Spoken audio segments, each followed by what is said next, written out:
Witam na kolejnej lekcji embossingu. Zapraszam do oglądania całej lekcji. Na końcu lekcji jest bonus dla wytrwałych początkujących. Na początku zajmiemy się naszym odciętym paskiem pergaminu, na którym wykonaliśmy embossing na naszej poprzedniej lekcji.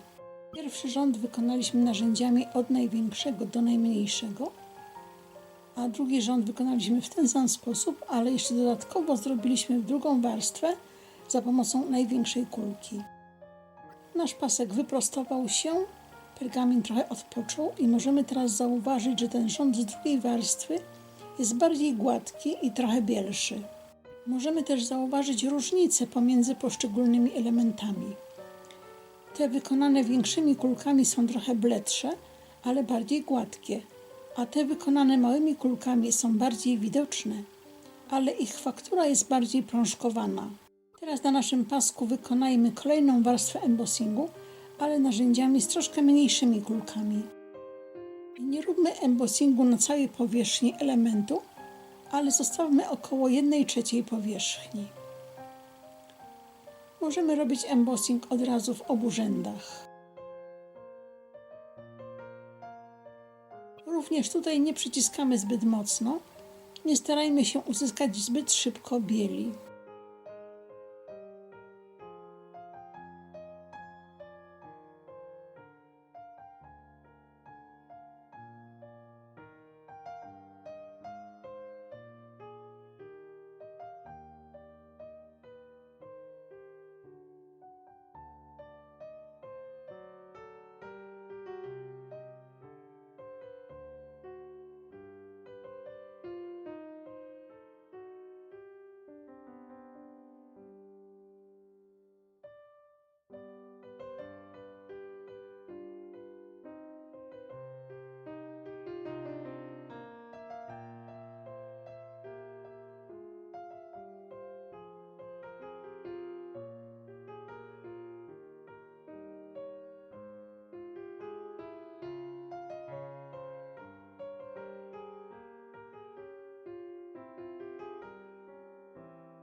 Ostatni element możemy wykonać tym samym narzędziem co poprzednio, czyli tym najmniejszym.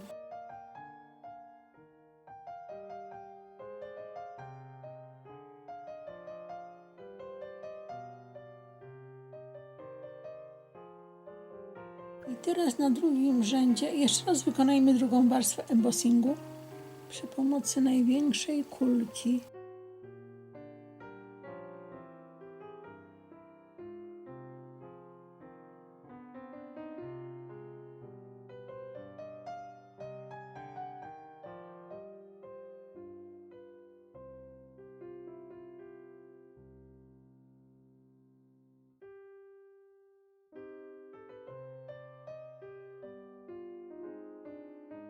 Znowu chowamy nasz pasek do grubej książki na co najmniej tydzień.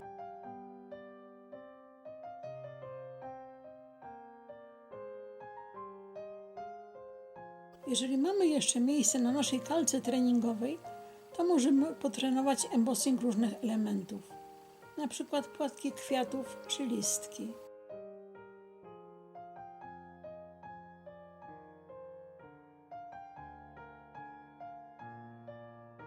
Tutaj narysujemy prosty kwiatek. Większe elementy możemy wytłaczać za pomocą największej kulki. To powoduje, że kalka trochę zmięknie. Wytłaczanie powoduje, że kalka rozciąga się trochę. Ale my nie chcemy uzyskać wypukłych elementów. My chcemy uzyskać efekt cieniowania od szarości do bieli na płaskiej powierzchni. Dlatego nasze wytłaczanie musimy budować stopniowo warstwami.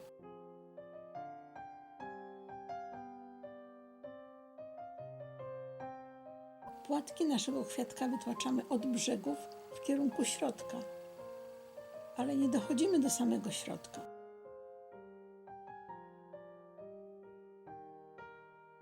Także krawędzie kwiatka będą bielsze, a bliżej środka będzie więcej szarości. Starajmy się nie wychodzić poza linię brzegu i wykonujemy wszystkie linie bardzo blisko siebie, żeby uzyskać bardzo gładką powierzchnię.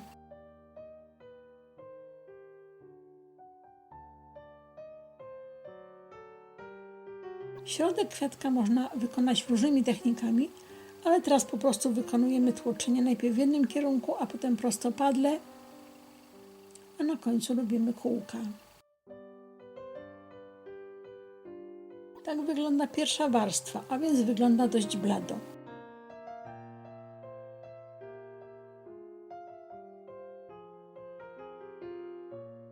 Na miękkiej macie możemy szybciej osiągnąć efekt bieli, ale starajmy się nie naciskać zbyt mocno. Jeśli będziemy chcieli uzyskać biel zbyt szybko, za bardzo rozciągniemy kalkę i nie powróci ona do pierwotnego kształtu.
Teraz narysujemy stokrotkę o znacznie dłuższych płatkach.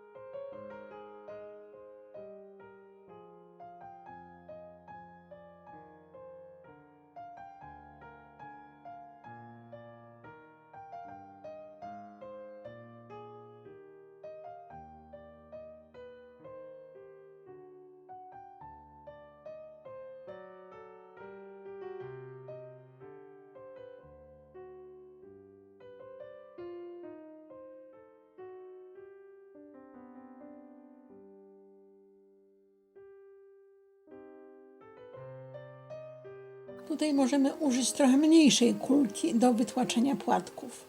Linie robimy dłuższe, ale też bardzo blisko siebie.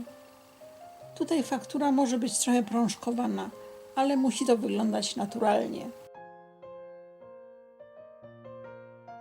To nie mogą być tylko pojedyncze kreski obok siebie.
Na tej kartce nie wygląda to zbyt dobrze.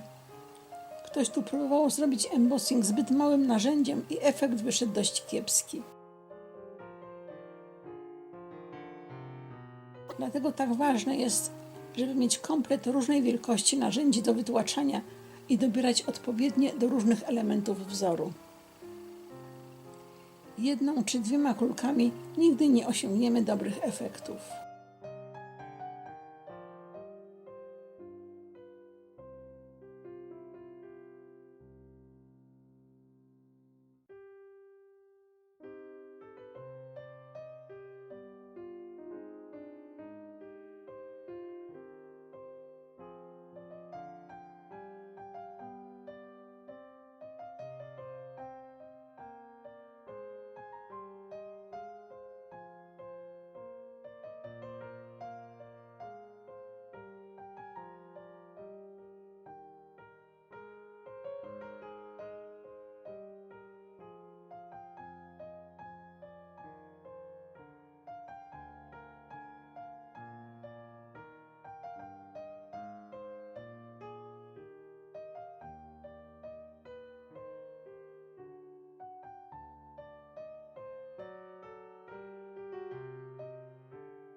Tu jeszcze wycieniuję listek.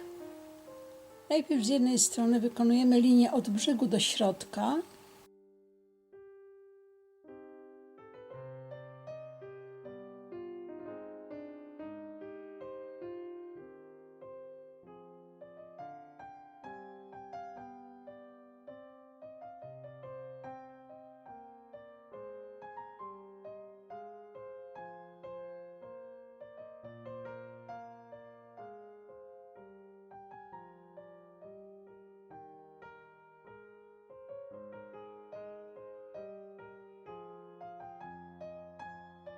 A na drugiej połowie listka od środka do brzegu.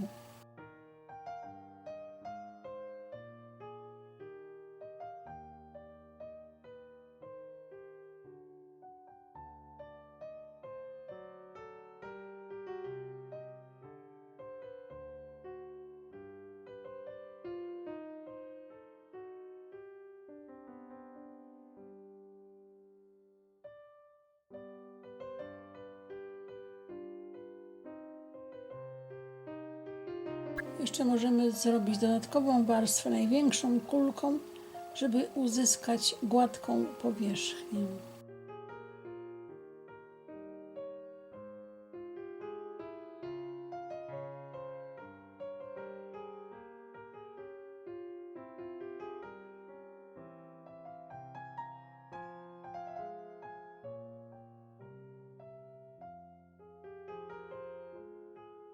A teraz zrobimy pierwszą kartkę z bardzo prostym wzorem stylizowanych kwiatów, który znalazłam w internecie. Najpierw przymocowujemy nasz wzór do kalki za pomocą taśmy papierowej, następnie potrzemy kalkę kawałkiem białego wosku.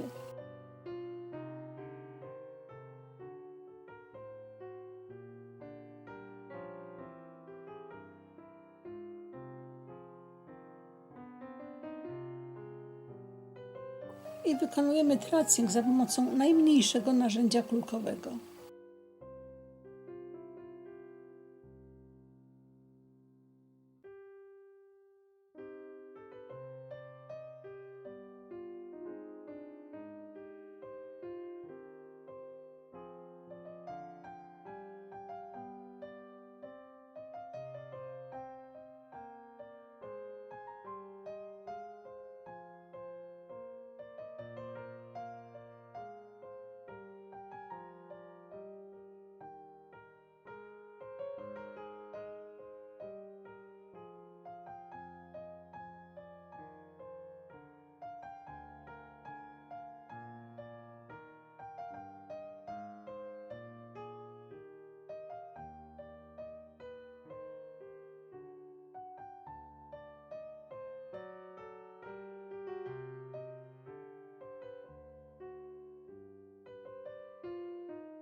Sprawdzamy ciemnym paskiem papieru, czy odrysowaliśmy wszystkie elementy wzoru.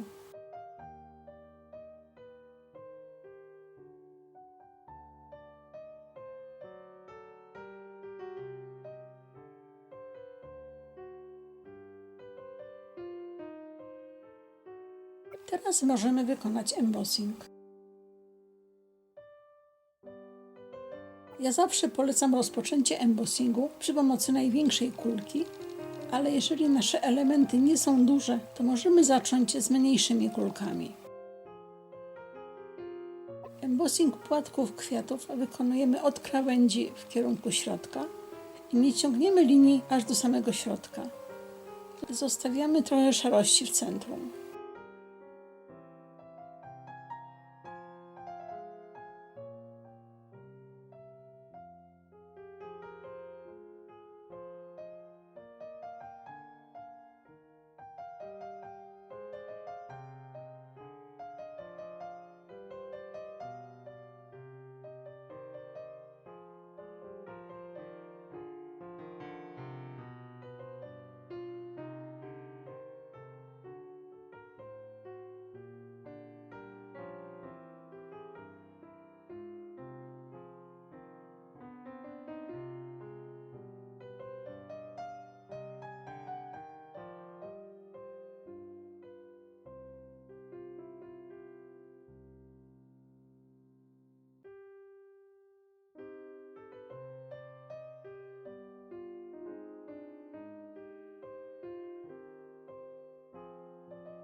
Na kropkach robimy najpierw linię w jednym kierunku, a potem w poprzek, a na końcu możemy zataczać kółka.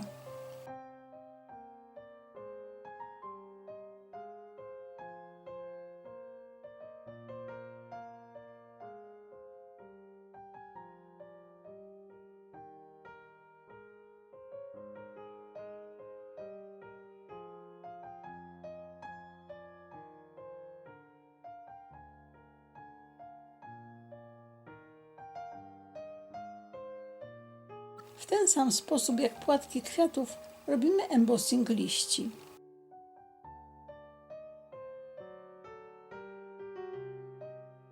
Robimy nasze linie bardzo ciasno, żeby uzyskać gładką powierzchnię, ale nie naciskamy zbyt mocno.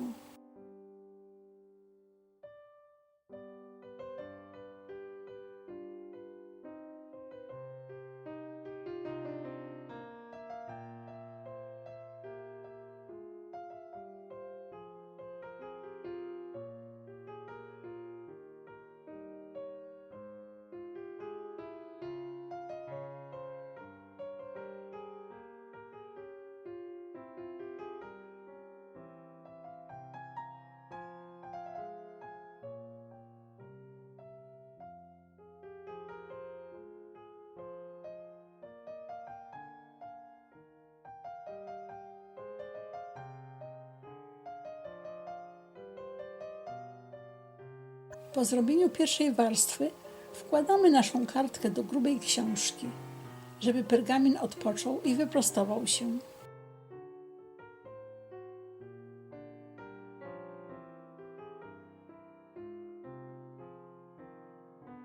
A my w międzyczasie możemy poćwiczyć sobie różne elementy embossingu. Do tego celu mogą nam posłużyć różne skrawki kalki. Jeżeli jakaś kartka nam się nie uda, to nie wyrzucajmy jej do kosza. Wykorzystajmy ją do ćwiczeń.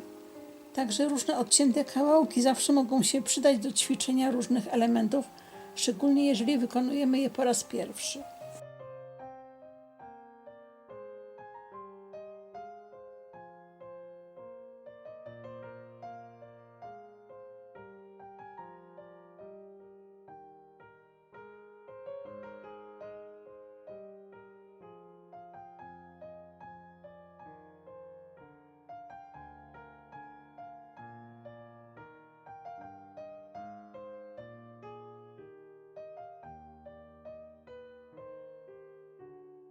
Ja mam całkiem spore pudełko takich różnych kawałków, które nazbierałam przez lata i także na nich ćwiczę różne elementy. Ja nie robię kartek czy innych prac według wzorów innych projektantów, tylko tworzę własne wzory.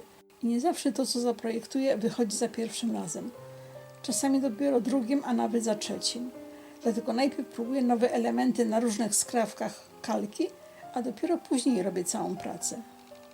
No i w ten sposób cały czas trenuję swoją rękę, więc mam coraz większą wprawę.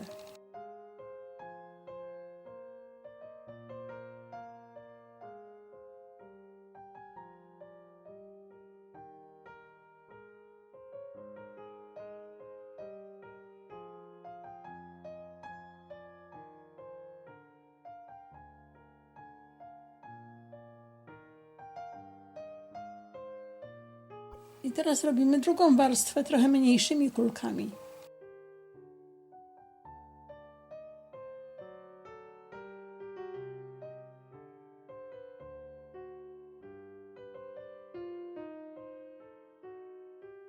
I teraz nie pokrywamy już dokładnie tej samej powierzchni, ale zostawiamy trochę więcej miejsc szarych.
tylko kulki robimy na całej powierzchni.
Poprawiamy też linię bardzo dokładnie, żeby nie zrobić linii podwójnej.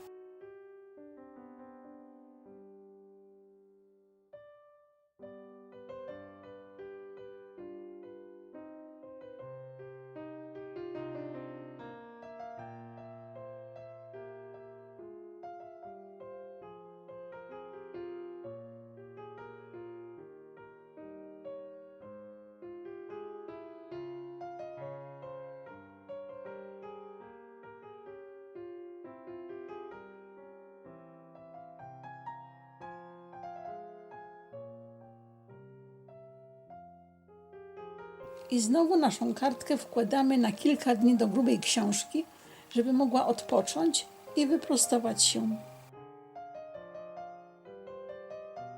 Z różnych poradników możecie się dowiedzieć, żeby przerwy między poszczególnymi warstwami embossingu trwały co najmniej 24 godziny.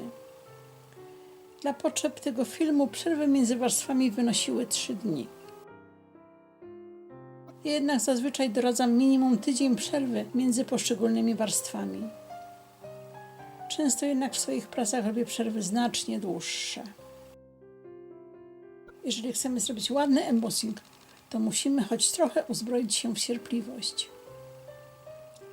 Parchment Craft nie jest odpowiedni dla osób, które chcą zrobić coś bardzo szybko. Parchment Craft jest pracochłonny i wymaga czasu. Bardzo pracochłonne są koronki i różne wycinanki. Embossing nie jest tak bardzo pracochłonny, zależy to oczywiście od wielkości wzoru, ale wymaga sporo czasu. Embossing trzeba budować warstwami i trzeba zachować między nimi przerwy. Jeśli będziesz chciała uzyskać biel zbyt szybko, to niestety efekty mogą być kiepskie.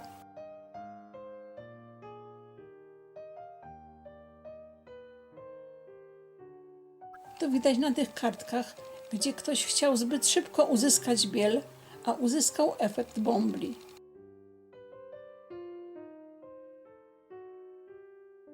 Nasz embossing musi być płaski, a jednocześnie musimy uzyskać cieniowanie od szarości do bieli.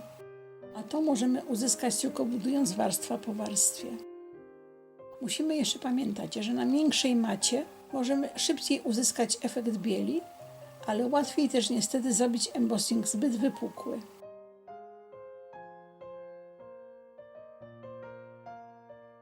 Nasza kartka znowu odpoczęła i wyprostowała się, więc teraz możemy wykonać trzecią warstwę embossingu. Przy większych wzorach możemy robić więcej warstw, ale teraz wystarczą 3 warstwy.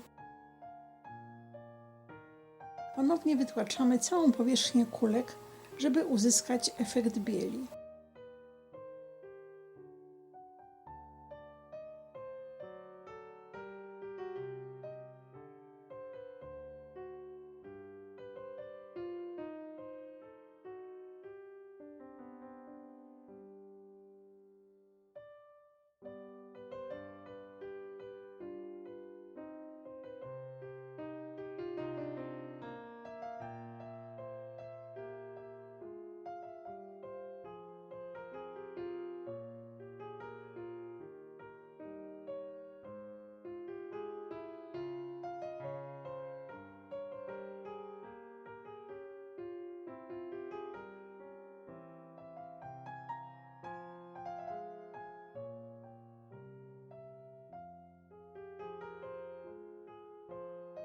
Sprawdzamy, czy taki efekt już nam odpowiada.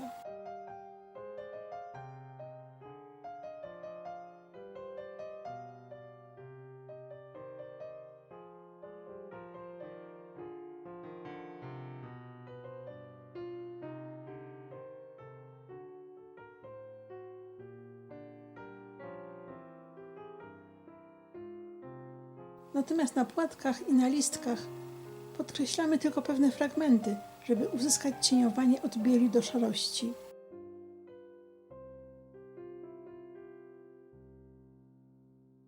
Tutaj możemy używać mniejsze kulki, żeby podkreślić kształty, a większe, żeby uzyskać bardziej gładką powierzchnię.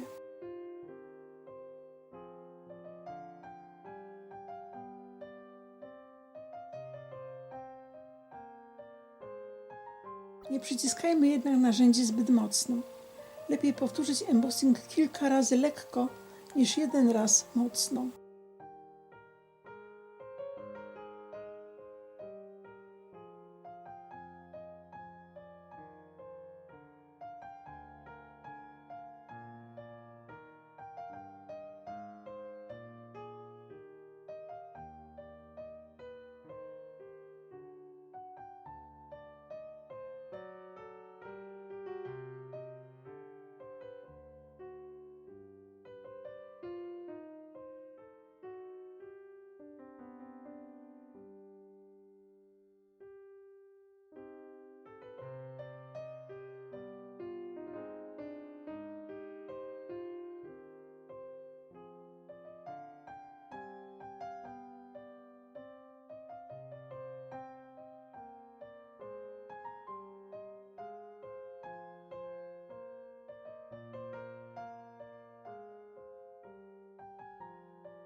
Gdyby nasza kartka była większa i miałaby większy motyw, to pewnie musielibyśmy ponownie włożyć ją do książki na kilka dni. Jednak nasza kartka nie jest zbyt wygięta, więc możemy ją już przymocować do kartki bazowej. Ponieważ na razie nie robimy żadnej ramki, więc proponuję użyć tego rodzaju kartkę bazową, tak zwaną kartkę Passepartout. Takie kartki można kupić w Anglii w sklepach Hobbycraft albo w internecie, a w Polsce w niektórych sklepach papierniczych i również w internecie. Można ją też przygotować samodzielnie. Naszą kartkę przycinamy do odpowiedniego rozmiaru i przyklejamy za pomocą kleju lub dwustronnej taśmy klejącej.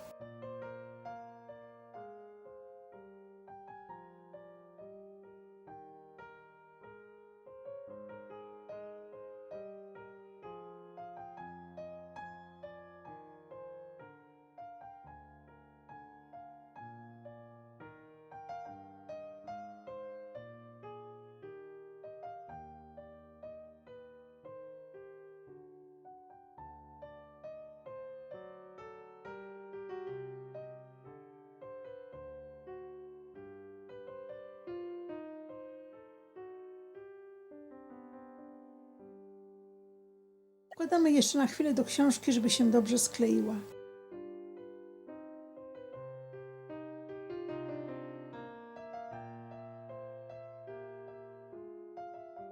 I nasza pierwsza kartka jest gotowa.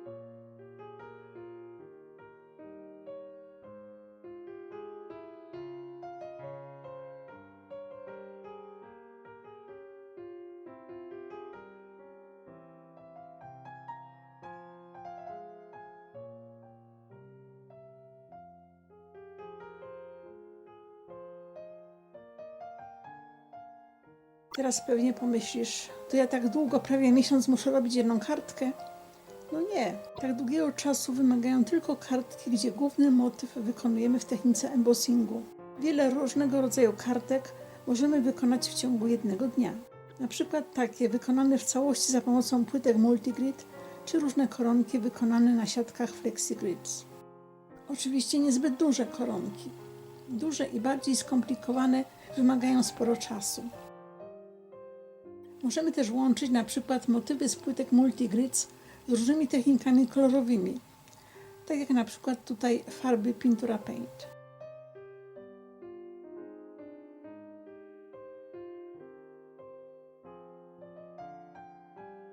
Możemy też zrobić taką prostą koronkową ramkę, czy też takie esyfloresy tworzące ramkę dla kwiatów malowanych kolorowymi kredkami.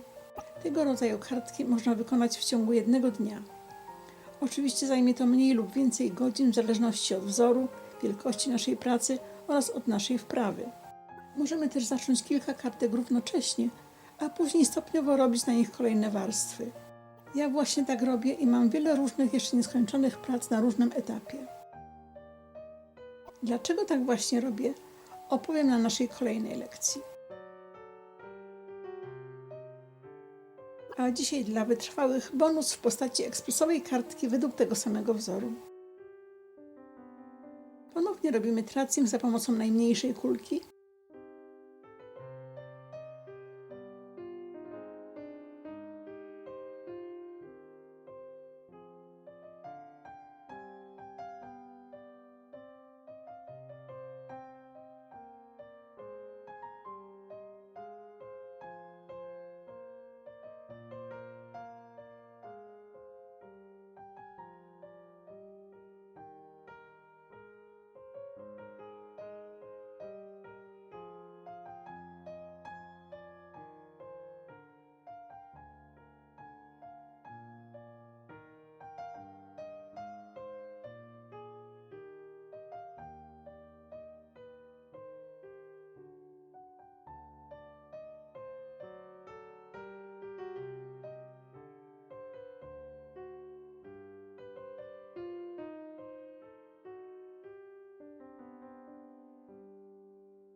Następnie robimy tylko jedną warstwę embossingu na płatkach i listkach.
Możemy też zrobić małe akcenty na kulkach.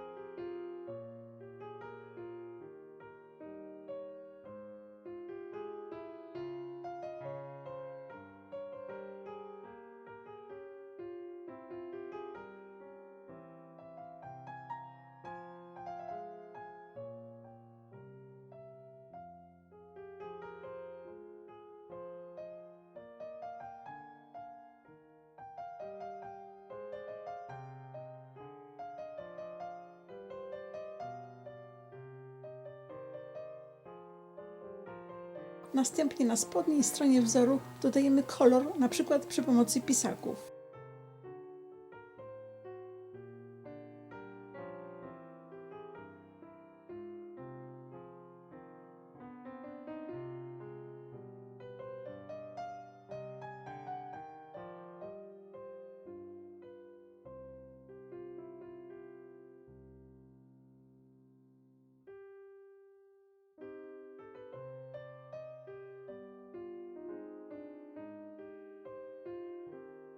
Trzeba uważać, żeby nie wyjechać poza linię embossingu.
Naszą karteczkę przycinamy do odpowiedniego rozmiaru i możemy ją przykleić do kartki bazowej.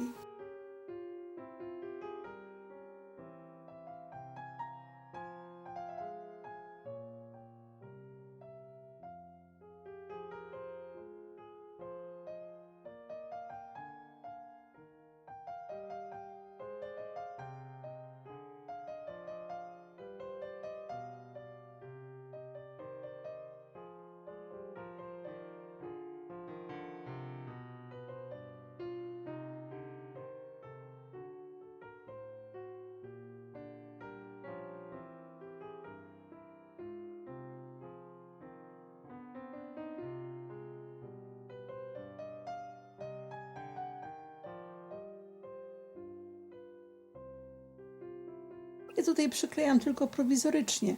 Wy oczywiście musicie ją przykleić solidnie.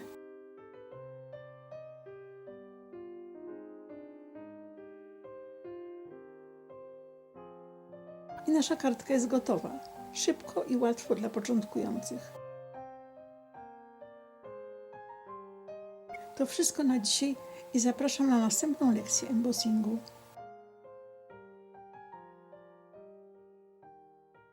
Zapraszam do komentowania, lajkowania i subskrypcji.